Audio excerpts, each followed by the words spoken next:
right, so we are now in session again. Do I have a motion to approve the agenda and accept the minutes? So moved. Second? Second. Aye. All in favor? Aye. Okay. I think we're ready for you, Mike. Okay, great.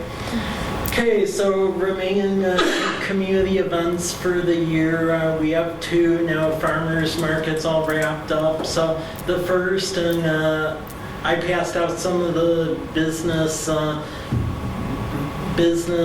flyers to put in the front windows for Fall Festival. So any of the businesses that would like to participate along College Avenue or so forth need to put this in windows. That way it helps eliminate the confusion for some businesses that don't want to participate.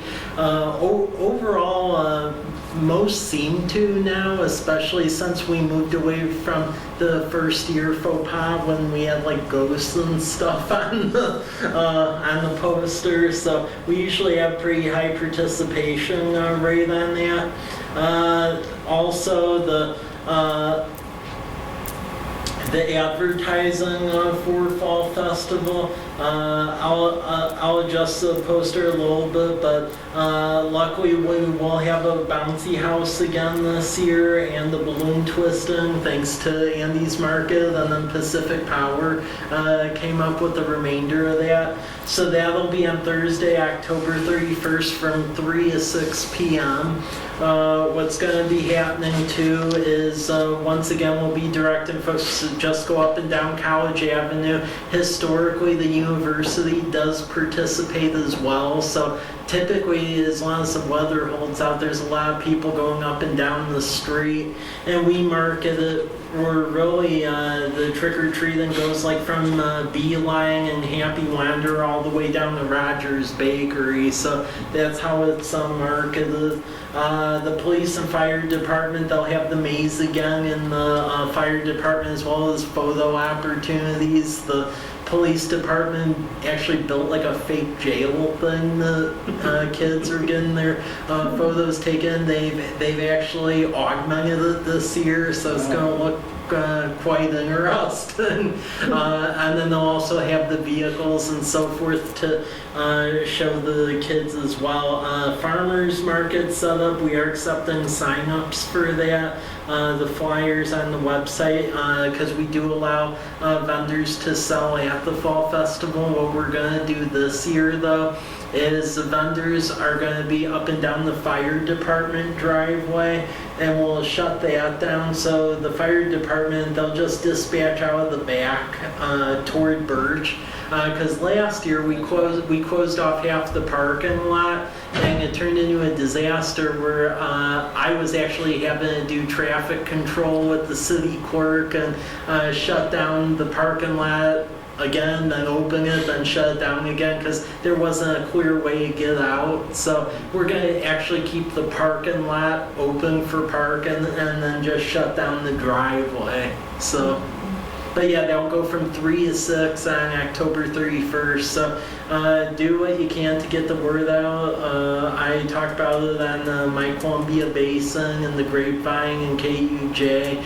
And then it's also on the city social media accounts as well. But please all let businesses know if they want to participate. Naturally, if you have a business on College Avenue, the best place to be would be at your business, so folks actually go down there. But if you don't have a business on College Avenue, then I'd recommend just participating in the farmers market section area over here in the driveway. So. You know when you're going to post to your CP page? The website, I need to post to it. Social media, it's already posted. On Facebook? Yeah, and Twitter and Nextdoor. Yeah. Okay, we'll pick it up and share it. Yep. Yeah, quite a few people actually picked it up on Facebook already. It said that 900 people liked it. So yeah, it looks like it's going to be a big draw again. Every year it gets exponentially bigger, so I would expect the same. So yeah, that's Fall Festival, and then Winterfest, that's coming along. That'll be December 5th. So the Walla University, we already negotiated with them for permission to shoot the fireworks off of the old Rogers site again. There was a financing gap on the fireworks. Luckily, it sounds like Doug volunteered to take that up, so it'll be fully funded, so that'll be great. So the idea is we're probably going to move the fireworks a little earlier, because if you recall the last time there was a gap where it just made it really awkward, because there was the parade, then the Carolyn Market tree lighting, then it got really cold and everyone ran away, and then there were fireworks. So we're probably going to end up moving the fireworks from like around 8 o'clock to up to near 7. So, because the first year we did it where people were running all around, honestly, that seemed to be better than the gap in time, because then we didn't lose anyone. So we'll just condense it and people just have to run for it pretty much. But they'll be on Thursday, December 5th. And then we'll be putting that on social media soon as well. Keep in mind, all businesses on College Avenue, though there's usually a lot of people that show up for that, so it would be advised to, if you're right down in this part, to stay open. And we will shut down though traffic on College Avenue typically around 5:15. And then we'll reopen it again around 6, and then usually we end up shutting it down again when the fireworks occur so people can walk over there. So it'll probably be shut down between 6 and 4th, basically but between like 6:45 and 7:15ish. So, but that's the general plan for that. Is there any questions or comments for improvement on either of the events?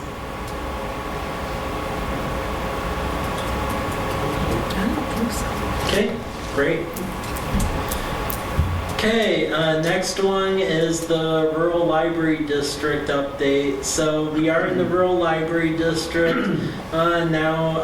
I've been told in the next 2 months they're going to start having listening sessions in the city to essentially determine what the priorities will be. They're looking for an interim facility. They also for an immediate way to provide services. I've heard through grapevine from a couple folks that they bought a bookmobile temporarily as well. So that's an option, and we're still working with them to make sure that the permanent facility does open somewhere in College Place, considering that Plaza Way and the Jade Street facility, the leases on both those expire in the next couple of years. So I would just advise, as you see advertisements on their Facebook page, since that tends to be the medium in which they communicate the most, please show up to those strategic sessions, because we're trying to make sure that the facility actually ends up like in College Place and that it's done in the time in which it was originally stated as such. So All their official postings and stuff though, for like meetings and stuff, are on their website. Okay. So they have been trying to do a better job. I used to serve on the board for about a year and a half. So they're trying to do a better job of having those announcements and those like regular meetings and all that stuff on the webpage. And they still own the property down here. So anyway. By the high school down there. Yep. My guess is they'll probably try to find somebody to partner with to build a building for them, and then they'll do like a lease, long-term lease. That's what they did out of Prescott. That's what they're trying to do out at Tushy, because then they are responsible for maintenance and all that stuff that they don't do. Yeah. They're not experts in it, right? Yeah. Yeah. So, and that's what they did out of Prescott, and it's worked really well. Okay. Any other questions on that? Well, I was just kind of wondering where it was going to go. Yeah. So that's cost. Yeah, that's what I'm hearing. That would be adjacent to the high school, and I mean the land's just there, and that weird house that was on it got knocked down. So I mean it's pretty. Your house. I still remember the farmer that used to have that house. But I say that because when it was still up there were actually people breaking in there and living in there, Oh. so we were having issues with that. Spanish church too. People were living underneath there. That, if you see the pictures from that, is just strange. I don't know how not only that, the funny part is when we put up a game camera and try to catch who did it, we had an old game camera where it isn't as inconspicuous as it should be, and the crazy thing is when we came back the next morning, whoever is down there took our camera.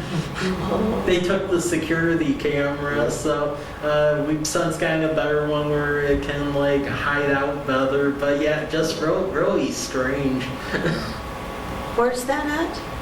Spanish Seventh-day Adventist Oh, Church on gotcha. Large. So yeah, just to let you all know about that, the folks affiliated with the church, they contact us saying they were hearing like weird scratching noises and stuff underneath the floor.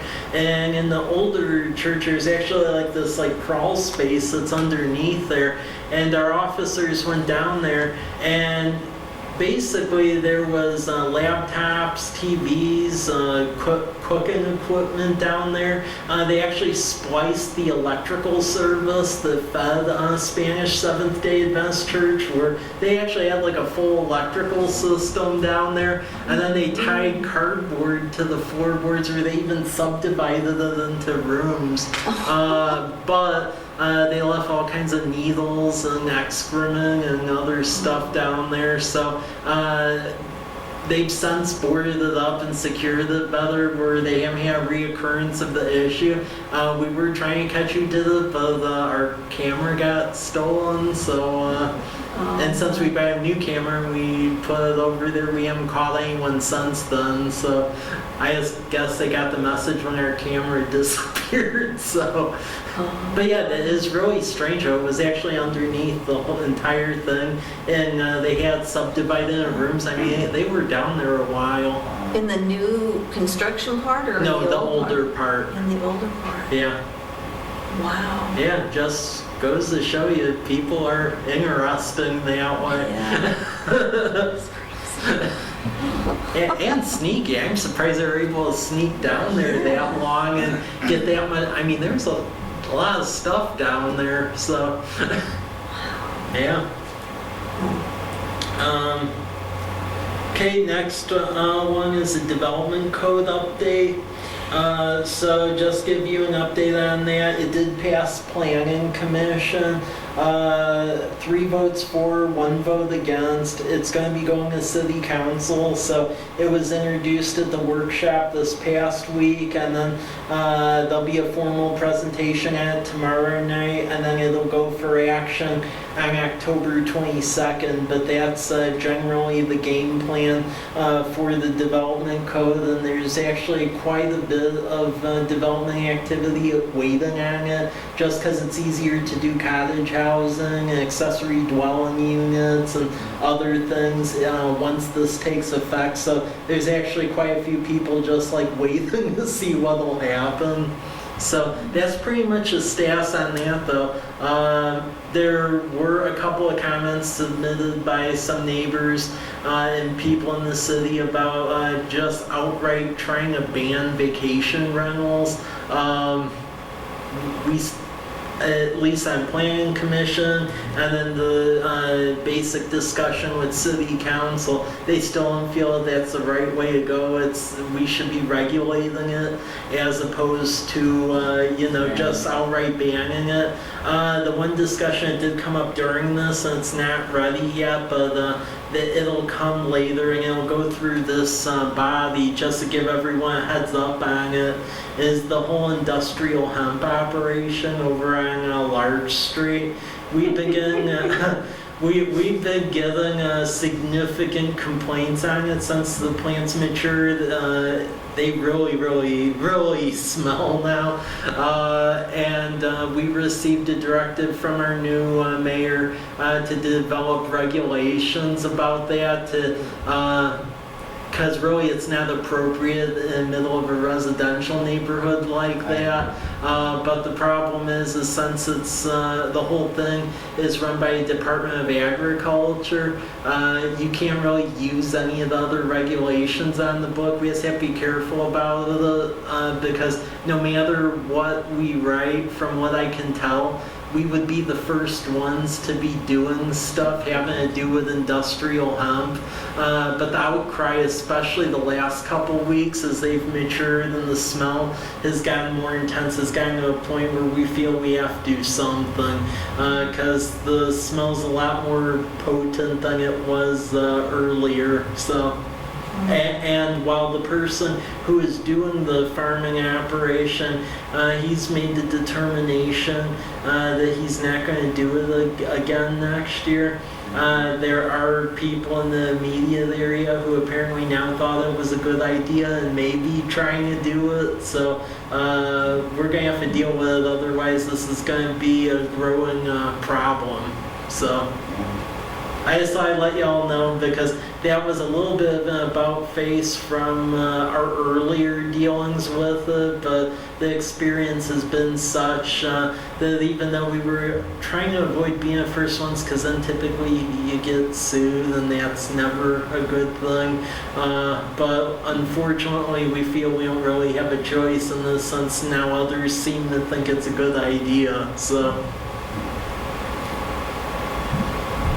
Yeah. Maybe it should be done. Any comments on it or things that we should consider? Or? That is in the city, right? Yeah. Yeah, it's right behind the residential, you got that, the onion field, you got all the C Street, you know, so there's got to be something that can be regulated on that as far as in the city limits Yeah. or in, there's not really a school around there. You know? No. One of the things that may come up is what's next. Yeah. So you regulate the hemp guy, now you gotta regulate the sweet onion grower, you gotta regulate the tomato guy. Yeah, I mean, the way they'll Yeah. see it. That's what'll come up Yeah. if there's other folks. And the hemp deal is not a fly-by-night deal. No. It may be new to our valley, Yeah. but it's not new to the Northwest. It wasn't for the smell. It wasn't for, you know, plus, I mean, didn't the guy try to get ripped off, or he's out there? I mean, people are usually aren't out getting onions and tomatoes. Yeah. But they would go out there and get that hemp. So Well, there's a security well, issue. right I'd be disappointed. Well, here's the funny thing. Like, even though, yeah, because I asked him to put up like a bigger license sign, you know, so people get the fact it isn't weed, and then and he actually put this like giant giant plywood thing that says like no weed on there, no THC. The crazy thing is, since those plants have matured, our police calls out there have been, I mean, it went from like 1 a week to now it's like 10 a week, Really? because there's just like groups of people trying to jump over a fence at night and take plants. So it's, yeah, and I mean, we get there in time to essentially stop it, but it's getting like rung our police force quite a bit, because even though there's signs telling people, hey, you know, it's industrial hemp, they either don't believe it or think otherwise, and then they're trying to go over there. So I would say with this thing, if you have any suggestions for like what route you would like to see this thing go, whether maybe there's breakers having to do like on police call volume, or or something. I'm open to comments about this, because it looks, from what I'm hearing in the community, it looks like we're going to have to do something. You might look, Michael, do some research on other areas within the state who have dealt with, like when agriculture land got brought into a city limit, right? Yeah. And it was still an actively producing farmland type deal and the different items that were grown there, or maybe there was a livestock operation, Okay. which created smell. And I'm thinking more like on the west side where there was some of this and there were some dairies involved and stuff. And what process did they go through? I mean, those operations are gone for the most part now, but they had to have some kind of process to mitigate the smell. Now with this, I don't think you can mitigate the smell, quite honestly. I mean, anything around that thing that's 1,000 foot, 1,500 foot circle, it just, or downwind, you're just gonna get nailed with it. Unless you had it in some big giant tent and it had some circular air filter system of some sort, Okay. you know, that would solve the smell problem, True. you know. Any kind of model ordinance or language? Because again, had to have happened in another place. Well, I haven't looked at other states. I've looked in this state, and I can't find anything having to do with industrial hemp. Everything has went along the lines of, you know, the recreational marijuana, the medicinal or collective gardens, but nothing from the industrial hemp side of things. So you might dig around, or any of your counterparts down in Central Oregon. Okay. It has become a huge industrial hemp production area. Oh. There's over 10,000 acres down there. Okay. And it actually goes down past that, down past Klamath Falls and across the border into California, Northern California right there. So I don't know if they would have some ideas or could tell you what they did, if they did anything. But I was talking with an irrigation supplier here locally who's been working down there, and they've got thousands of acres in it. So, I wonder if there's like a growers association or something that might know of other places that have done ordinances that might be effective, where they would be open to some of that regulation to protect themselves as well as the city. Growers Association.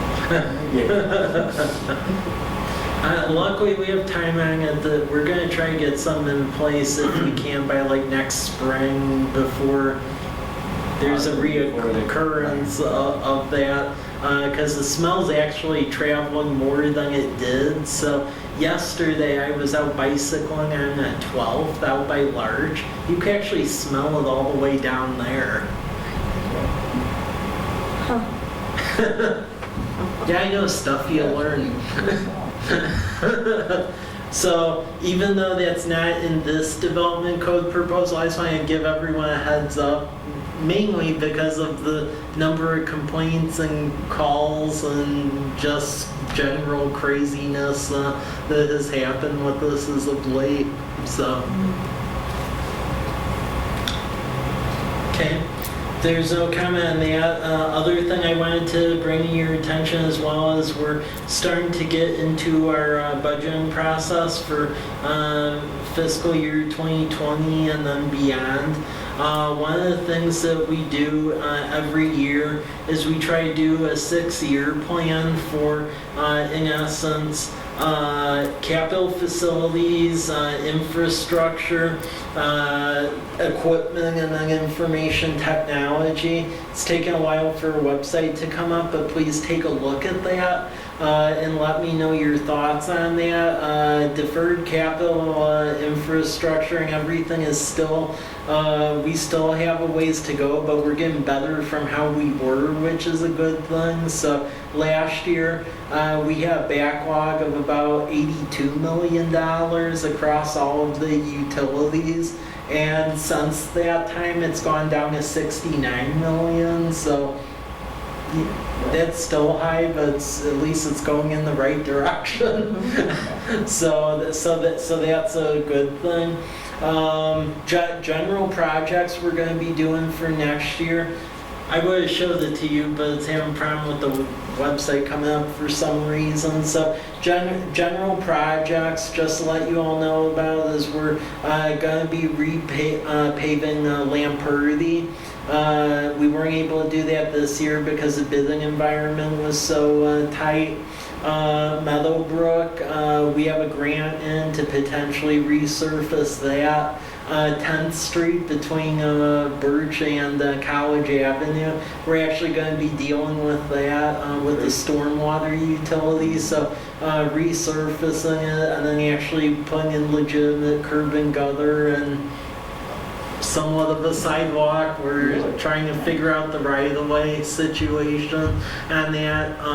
Also, we ended up getting a grant to continue the cycle track on 4th. Basically, right now, how it ends at Davis, it would continue till College Avenue.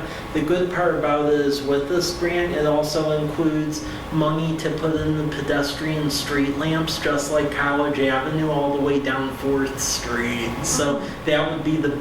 I know people have mixed feelings about the cycle track, but what I've been telling everyone is that's the only way we're going to get the pedestrian street lamps in. And the university, I pretty much sold it to them that way as well, saying if there's going to be an issue, then well, fine, but we don't have the money to do that on our own. And they agreed that it'd be worth it in order to get the pedestrian street lamps installed. So that'll be happening next year.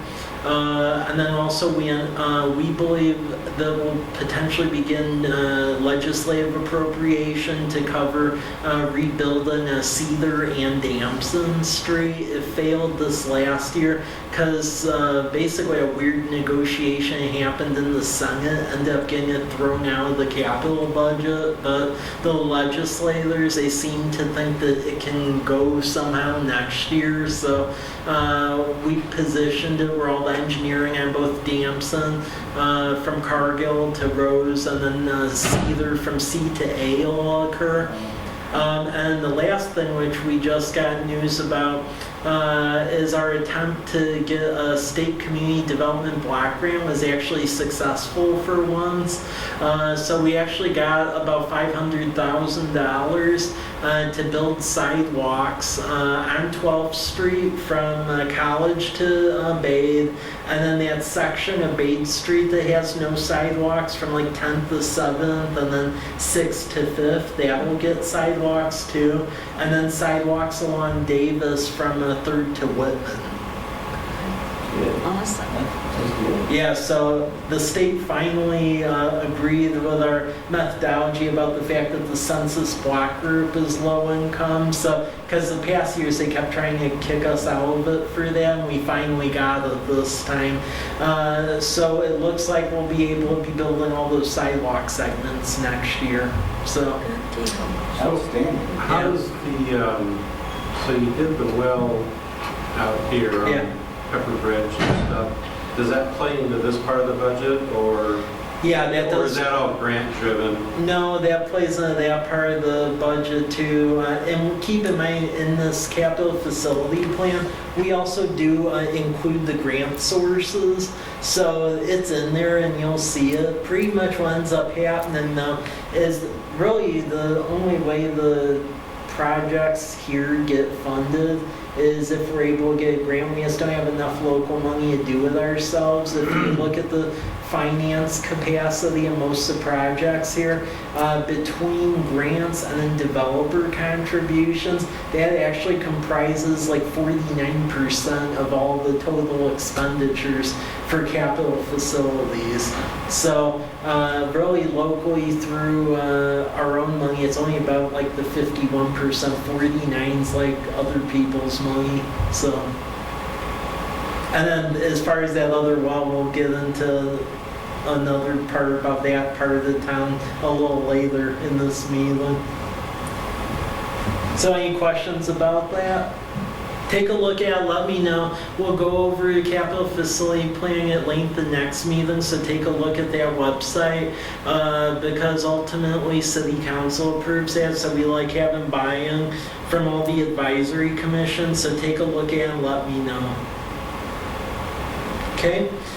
The other thing as well is that downtown catalyst program. So I refashioned it a little bit, where essentially I borrowed a lot of the code content from City of Ferndale, and it's really about trying to get catalyst projects that have like a mixed use component of like apartments or other living establishments above, retail below, and then also basically things like that, and then also satisfying the design standards. And then if they do that, the College Avenue design standards were recommended by this body about roughly 2 years ago. And if they do that, the application would in essence go before this commission for approval, and then there'd be various gradients as far as like what percentage of like building permits or other things could be forgiven. It would be limited in a pilot phase to around like 3 projects a year that must be like catalytic, so that would be like new development. So I don't need a decision on it today, just please take a look at the code and let me know your thoughts on it. It would really comprise 2 areas because we don't have the amount of funds to like subsidize like the entire city with that, so it'd be 3 projects, but we're trying to limit it to the downtown mixed use zone, and that basically comprises on the south end of College Avenue, just behind Beeline, and then going to 4th Street, and then on the north end, it would comprise basically Blaylock going down to around Whitman Drive, so those would be the 2 initial areas. So that's just what we're thinking with that. So please take a look at the Word document and let me know what you think. Any initial questions or? Okay. Then the next thing, I just wanted to let you all know about this since, and I can talk about it publicly now since it's been filed, but with the whole urban growth area issue, we did formally file an appeal against the county, not for the whole thing, just for the 2A part, which is between State Route 125, Peppers Bridge Road to Morrison, and then Yellow Hawk Creek. Because Soaring Hawk, we're fine if they want to leave that out of it, although it's really to the detriment of the area, but that's not our war to fight. Really with this, with them not allowing that Peppers Bridge area in, for out in our urban growth area, the state law says you're supposed to give a city an inventory of commercial industrial land for 20 years, and right now with their action, we have none out in the urban growth area.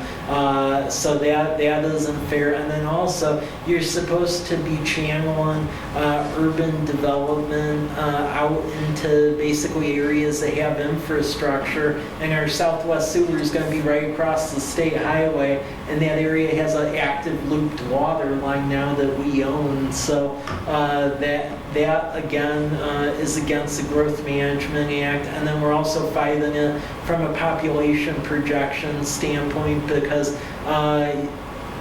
basically as you allocate your population growth, you're supposed to allocate it toward areas where urban services are already at, and the county has been actually allocating population growth for themselves in addition to the urban areas, so that doesn't really make sense, and like no other area except like Whitman County does it that way, so it's really weird. So the deadline to file the appeal was last week, so we've done that, and the Growth Management Hearings Board, which that's like a state agency, and they'll determine whether or not what they did was proper, improper. They can make a decision on their own accord, or remand it back to the county commission, or order them to do something.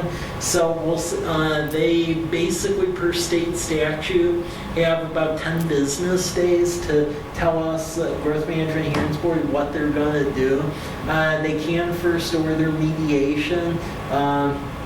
We've tried that with the county, and that didn't go anywhere. So yeah, we'll see what happens with that. But you can read the appeal file. We have that online, and then we also have a press release about it as well, so folks can understand where we're coming from with this. But I felt I'd let this body know, since that is economic development related, and the fact that we don't have like ground out in the UGA at all. And then also an area that so easily has public infrastructure right there too. That's just really weird. So, any questions or? How long do they have to respond?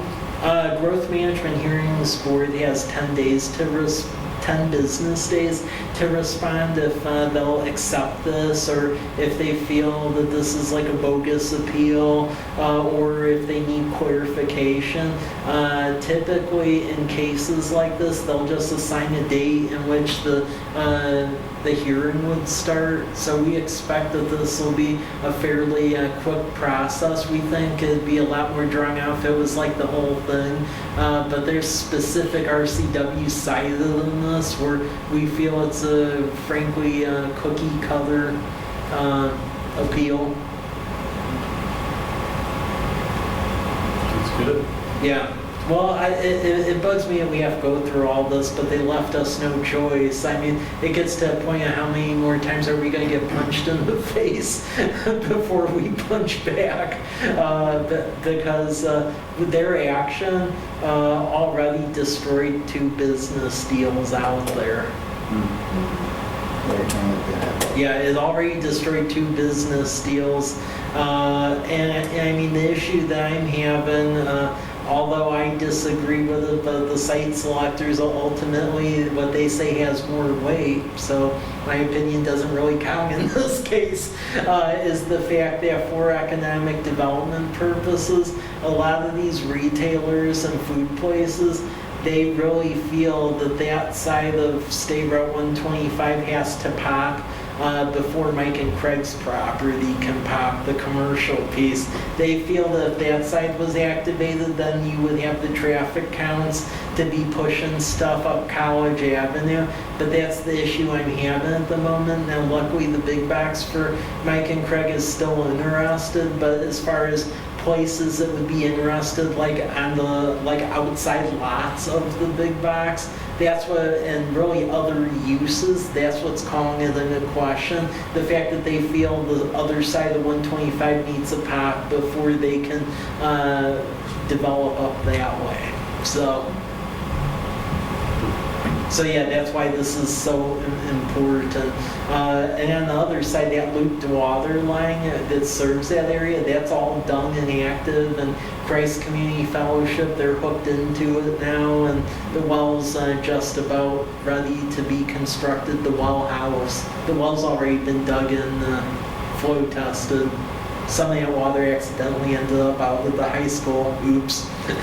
Sorry, Doug. That's what I heard. What? Yeah, that we had a little accident. So we had engineering plans where it showed that there was this culvert that basically went underneath the highway, went underneath the Walmart parking lot, and then out into Stone Creek. And it wasn't in any of our plans, but apparently there's like some other culvert that was like hidden in brush and weeds and stuff that goes underneath 125 and basically dumps stuff out near the high school. And pretty much the next morning it was discovered that there was a secondary culvert that does in fact drain water, except like out toward the high school field. So yeah, I came in the morning and that was not a good surprise to find that out. Luckily, from what I understood, there wasn't that much. It caused havoc too. So, okay, any questions on the appeal? I just figured that folks may ask you about that, since historically College Place has never really done that. Appeal to land use action. Wall has done that quite a bit, so that wouldn't be as big of a deal for them. But for us, from what I can see, that's like one of the first times we've ever done that. Might not be the last. I hope not. there's a lot of work that goes into that, so. Okay, well, if people have questions, I would say just either direct them to me or the press release, which is on the city website, that goes through the whole thing. And then next, frankly, is the development activity listing. So since we met a little later in September, not much has changed. The gas station, we still believe that's going to be happening at 12th and Myra, so we're working with them on it. The one project we had for the car wash over here at 9th and College, that basically blew up. The dominoes that was going to go over there because the owners kept trying to get in touch with the franchisee who was going to do it, and he just like never returned their calls. So, however, they found like this other family that like wants to do like car detailing and redo the car wash and do some other stuff. So it looks like there will be an active use going in there shortly, and the dialogue has been a lot more concrete this go around. So I do believe something will happen over there. We do have a banking institution still looking for the College Avenue corridor. Hop Thief. That's slated to be done by New Year from what we've been told, so that is good.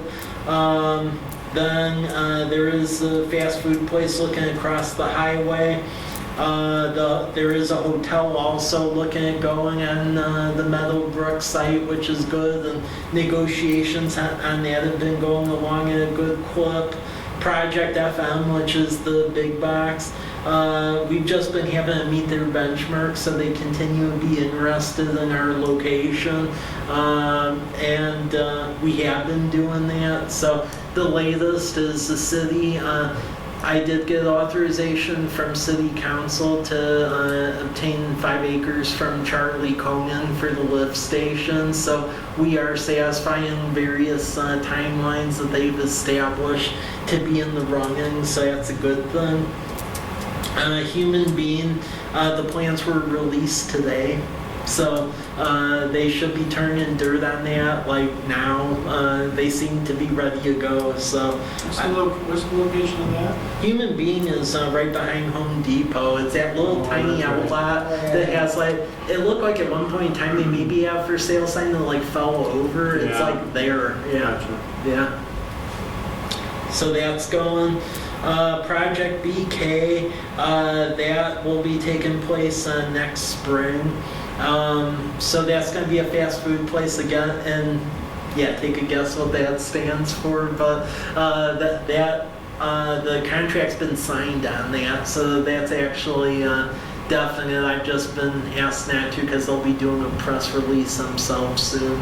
But Is that the same franchise owner as other locations? in I've been Valley? told this is corporate, because they actually gave the franchise owner the chance to do it, and they seem to be pretty neutral about it, so corporate jumped out of it, because I've been dealing with a real estate manager out of the corporate office, so. Yep. And then we have some fast food places looking at the Meadowbrook area still. Project E, the sit-down restaurant, I'm still working with them on that, because interesting thing there is I'm hearing the South Myra Road project got put on ice for a while, and that was contingent on getting commercial drive would be a fully functional intersection. So until the state in Walla Walla does what they're going to do on that intersection, that really makes that corner piece a challenge, because the folks that want to go in there want commercial drive to be fully functional. So I'm trying to figure out various options to try to save that deal. We do believe there may be some limited manufacturing opportunity on the far west end of Martin Airfield site. I can't say who owns that now, so Terragang and Mike Corliss officially closed on it, so they own it now. So supposedly they bought the field at the end of Myra also and 125. in Wallable County, Yeah. that hayfield. I'm hearing all sorts of weird stuff. The thing is, a lot of what that guy does is longer term stuff, so it's going to be nothing that pops immediately. I think something may happen with Martin Airfield significant in the next 5 years, though. Either way, that's going to be a challenge because now the College Place is growing in two directions. We're going to basically have to develop two sets of infrastructure now because putting a tank on the southwest side of town is not going to do anything to help that area. So there's basically going to have to be two sets of water storage tanks now and all sorts of other fun stuff. So yeah, and then Project GW, that looks like that's going to wrap up soon. We're calling for an update on that, but they would start construction in the spring, and that's basically a second-hand store, and that'll be right behind Banner Bank. They supposedly had the meeting. I'm just trying to get official confirmation of it, but that will basically take that whole John Stager property across from Home Depot off the market, and that'll be an active use. From the residential side, Homestead, Phase 3D is getting there. We do have a stormwater solution now where they're going to try to be basically filtering groundwater through underground tanks and stuff and then move it to essentially the creek area that goes onto the Martin Airfield property. So we're awaiting plans on that. They actually are working to get the park done. So if you go on Facebook and on our website, there will be ribbon cutting basically in about like 2 weeks. So it's the final Friday of the month, and they'll be the Veterans Park. So they are putting the playground equipment out there, and the turf is getting installed now. So it will be a functional park.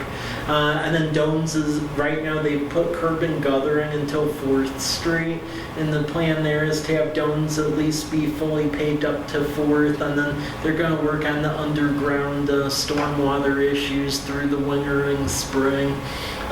Villages of Fort Walla Walla, that's actually going to be a winter construction project. That's what we've been told. They plan to do construction in the winter now on that. That'll be interesting, so we'll see. Stepper Edition, that's under construction. That's right at the end of Maple, the apartment complexes. So that should be ready to go next summer. Country Estates, they're just trying to figure out how they're going to fit in all of the mobile units, given the fact there's a creek right there where the former Poor Farmhouse was at. Sermon Development, that's that C-shaped house across from Wenzel Nursery. They can develop that now. It met the fire flow test. So we're being told that they're going to develop an apartment complex there next spring and summer. That's pretty final. So there'll be what we've been told around like 20 apartment units on Spitzenberg right by Wenzel Nursery. The Murray development with Mark Murray, he basically got T-Tap and Charlie Conan to underwrite some of what's going on out there. So there's homes being built on the end of 12th Street, right by Davis. All together, they're doing like a long plat and a short plat on certain parts, and it's going to be about 12 homes, and then Davis will be built in that section. So, and then they're improving half of 12th Street. So they're developing on the north side, so they're going to continue the sidewalk, pave it, give some additional right-of-way so vehicles can fit on 12th Street. So that's actually happening right now if you go out there. Stone Creek development, pretty much everything's waiting on the engineering plans, and that's getting pretty close to getting done. And now we have a place to design too, since we've acquired the lift station property. Hamby, they're doing civil review on the plans for an additional apartment complex on the top of the hill at College Avenue on the west side. Whispering Creek subdivision, we're awaiting site revisions on the plans, and there'll be roughly about 10 homes on that empty lot on 8th near Lions Park. And that is pretty much everything that's going on right now. Any questions on that? Okay. And then last thing, Business Coalition, we have a meeting with just a couple folks, so with that, thanks Kelby for showing up, Thanks, Jeff. and Jeff for showing up to that. But we're going to be having additional meetings coming up, just figuring out how to get that going, because in future years, if we did get a business coalition going like Downtown Foundation, basically all the B&O tax that the businesses here pay the state right now, it could be invested in that downtown group, and then you'd actually have staff assistants for doing business programs throughout the city. The big issue is with our population size, we basically, until you get recognized as that group, they give you like a 1-year period. So for a year, we would have to figure out a way to fund like a FTE. And then once that year would pass, then we could petition, become a Main Street community, and from that point, you're all good, because it's just B&O taxes going to pay for it. So that's the $1 million question we're struggling with, how to, in essence, get that year gap paid for. I believe the 501c3 status issue for that group, that isn't as big of an issue, because I've talked to our city attorney, and I believe she would help on that pro bono. But as far as that year gap, that's the issue. So I am talking with Sherwood Trust and other groups to see if there's a way we could come up with that year gap. But unfortunately, for a community of our size, if you're over 5,000 population, that's the condition, that if you create a downtown group, it has to have one full-time equivalent working for it, at least for a calendar year, before you can petition to be a Main Street community. So if we could get over that year hump, then at that point you're golden. But it's just that year that is an issue. And it doesn't say what you have to pay the FTE, but it does say you have to have an FTE. What's the amount of B&O tax the College Place businesses are submitting to the state of New York? The B&O taxes, the problem is I can't pull it like for certain corridors and stuff. But I will say from what I can see, I mean it's several like $1 million between like Walmart and Home Depot and everything else. The state does have like a cap though on how much can be pledged to a community. So that's basically a couple $100,000, and they tinker with it every year. But that's still, better than nothing. So especially if folks are paying for it anyway. Then it's just going to Olympia, and then they get to spend it. So, Tito Espinoza, he's going to be scheduling another meeting in probably next month or so to work on this further, because we've been a little bit busy over here because finance director recruitment, we do have a new person coming in for that, and then a new council member, so it's just been really busy here. So you've already got a new finance director hired? Yeah. Yep. So yeah, that's the update. Any further questions on that, or? Okay, well, that's all I have for tonight. Thank you very much. We're adjourned.